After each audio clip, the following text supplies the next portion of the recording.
Chapter 4 The Counterpane.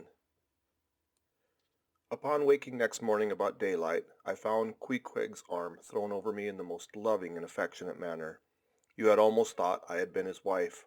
The counterpane was of patchwork, full of odd little partly colored squares and triangles, and this arm of his tattooed all over with an interminable Cretan labyrinth of a figure, no two parts of which were of one precise shade, owing, I suppose, to keeping his arm at sea unmethodically in sun and shade, his shirt sleeves irregularly rolled up at various times. This same arm of his, I say, looked for all the world like a strip of that same patchwork quilt.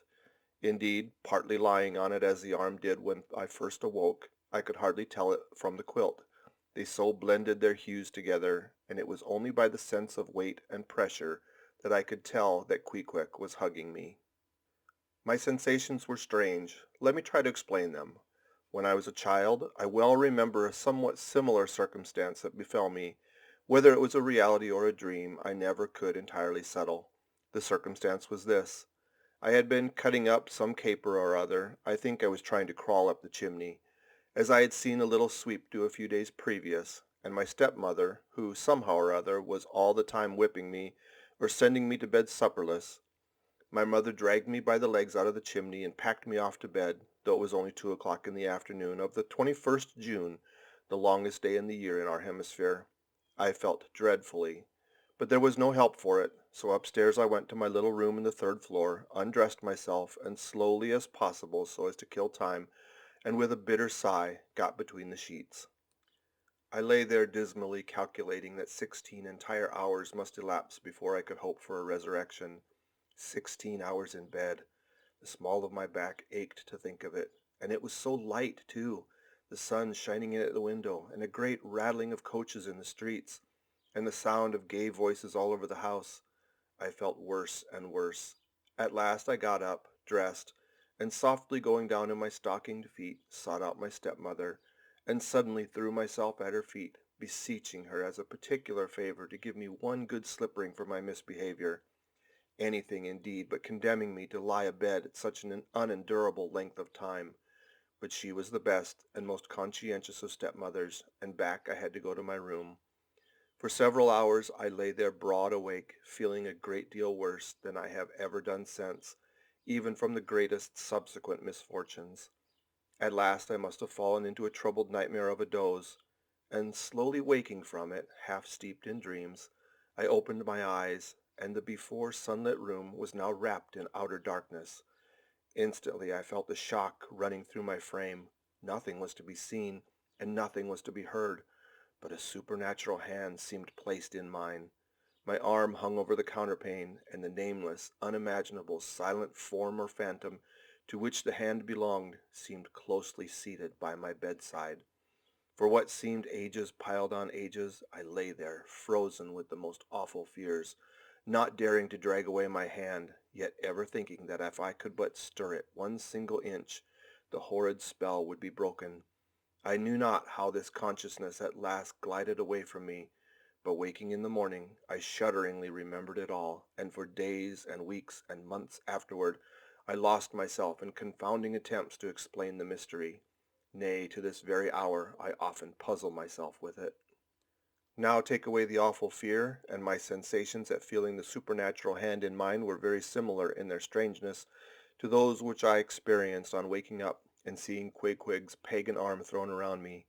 But at length all the past night's events soberly recurred one by one in fixed reality, and then I lay only alive to the comical predicament.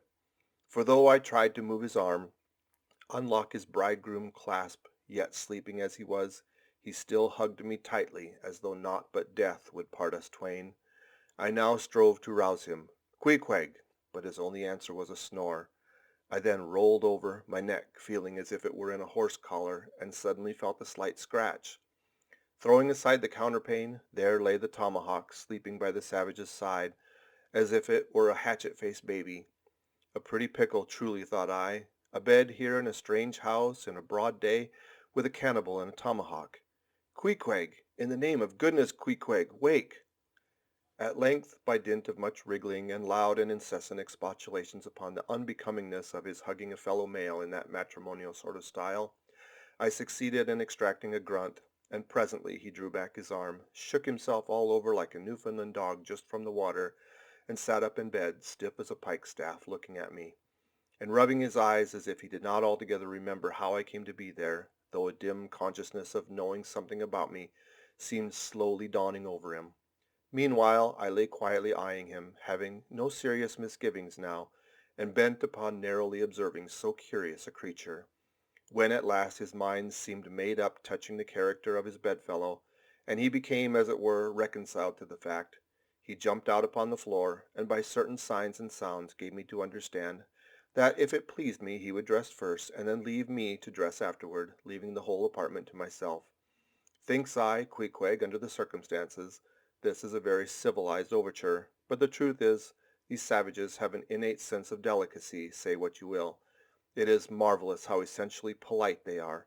I pay this particular compliment to Queequeg because he treated me with so much civility and consideration, while I was guilty of great rudeness, staring at him from the bed and watching all his toilet motions, for the time my curiosity getting the better of my breeding. Nevertheless, a man like Queequeg you don't see every day. He and his ways were well worth unusual regarding. He commenced dressing at top by donning his beaver hat, a very tall one by the by, and then, still minus his trousers, he hunted up his boots.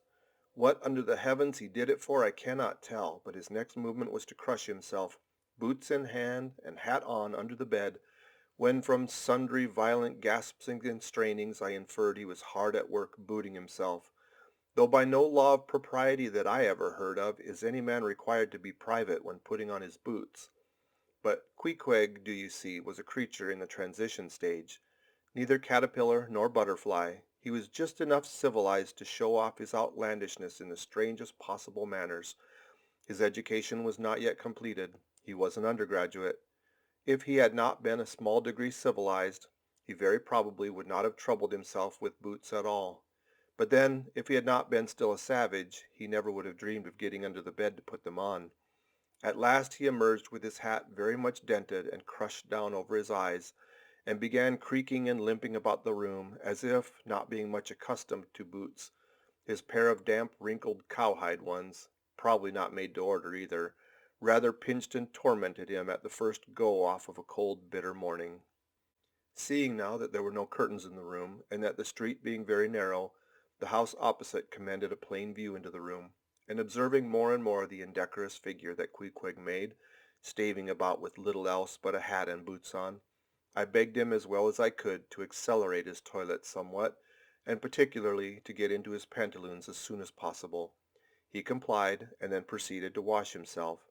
At that time in the morning any Christian would have washed his face, but Queequeg, to my amazement, contented himself with restricting his ablutions to chest, arm, and hands.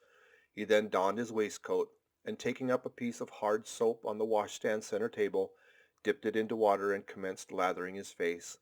I was watching to see where he kept his razor, when lo and behold, he takes the harpoon from the bed corner, slips out the long wooden stock, unsheaths the head, wets it a little on his boot, and striding up to the bit of mirror against the wall, begins a vigorous scraping, or rather harpooning of his cheeks. Thinks I, Queequeg, this is using Roger's best cutlery with a vengeance. Afterward I wondered less at this operation when I came to know what fine steel the head of the harpoon is made, and how exceedingly sharp the long straight edges are always kept.